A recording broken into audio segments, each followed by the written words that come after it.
It's time. Sit back, simmer down, and let's play Memories in Orbit. Hey guys, welcome back. It's time for my most anticipated review of the year so far. I really enjoy Metroidvania games, and this game did not disappoint.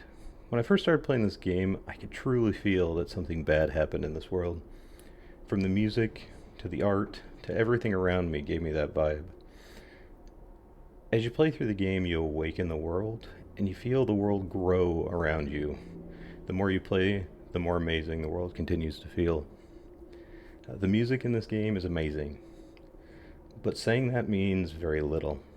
The actual best part of the music is that when you play this game, you start in this very dark, depressed world, and the music reflects that. As you play, you awaken the world, and the music also comes alive and grows with your character to become great. The art style in this game is absolutely top tier. The visuals are absolutely stunning at times, and during those times, you just want to stop and marvel at the beauty of this game. These are the moments in games that are some of the best, and you rarely get them. So when you do, I suggest to just soak it in, give yourself some time to enjoy these moments, and don't rush through it because they're amazing. The platforming in this game is fun, challenging, and rewarding, pretty much all at the same time.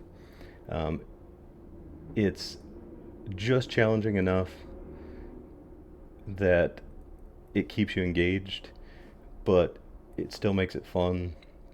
It makes exploring extremely rewarding, which is great for the players. It also feels better and better as you progress through the game because you get more tools to continue doing harder and harder platforming as you go along. And the fact that they made an entire boss out of just platforming shows you how top tier the platforming actually is in this game. The combat in this game, outside of bosses, seems pretty basic for the most part, but the boss battles themselves are so enjoyable. They start off not too hard because you don't have a whole lot of tools in the beginning, but as your tools grow, the boss battles grow in difficulty and they become great. Like the boss battles are very, very well done. The art, the music, the platforming are all so good in this game, though, that basic combat outside of the boss battles turns into more just like background noise while you explore and enjoy the amazing game. In some games, not having very meaningful combat outside of bosses can turn into a negative, but in this game, it doesn't feel like a negative at all. It kind of just feels like you're encountering a few things. It's not really that big a deal, and then you just continue your exploration, continue your journey until you find a boss, and then it really gets heated up. Outside of all the positives I just talked about with this game, there are a couple negatives. There's some runbacks in this game when you die that can be pretty long. This changes kind of where you are in the game, but at times I feel like there could have been a few additional checkpoints added to make the tediousness of the run back less on the player. I know there are some people that will complain about the run backs, so I just wanted to mention that. Also, there are modifiers in the game that help you modify your skills and upgrade your character. And I kind of ended up using mostly the same modifiers almost the entire game. And I feel like they could have diversified those modifiers and made them slightly better, slightly more unique, so that your character feels different with each different one you put on. So it should also be mentioned that this game can be very difficult for some players.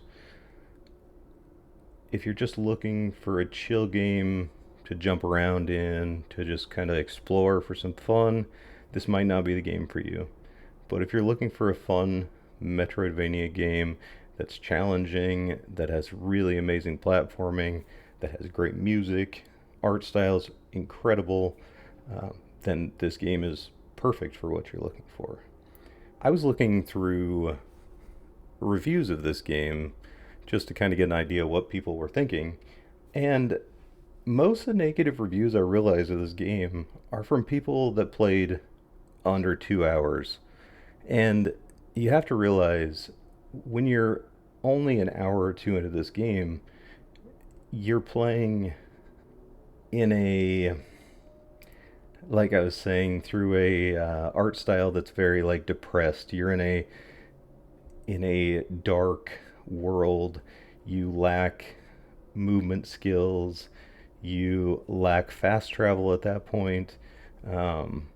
But as you grow through the game, you grow your character, you gain way more mobility skills, way more fast travel around the world, and the game becomes brighter and the art style really shines as your character unlocks and revives the world, sort of. So it is really amazing to watch the world grow along with your character. And so I would not take those reviews at under an hour or under 2 hours as seriously as someone that has played it for many more hours than that. The game has a base price of 20 US dollars. It's on Steam right now at 10% discount, and is also included on Xbox Game Pass at some of the levels. So if you have Xbox Game Pass, you may check it out on there before you go to Steam instantly to purchase it. You can realistically expect for this to have 20 to 30 hours of playtime without any issue, maybe even more than that. If you like exploration and you're one to kind of just take your time, go through the game, explore a bunch, then you're going to get even more hours out of it than that. But that's like probably baseline 20 to 30 hours at minimum. So that kind of gives you an idea of how many hours you get for your money.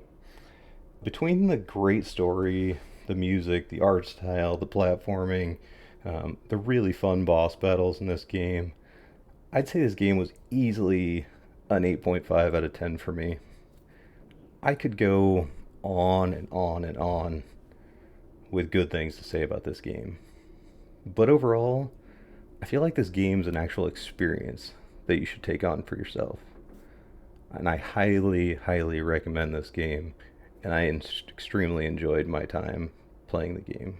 If you made it this far in the video and you found anything in this video helpful, if you could just like the video, possibly even toss me a sub if you feel like I deserve it.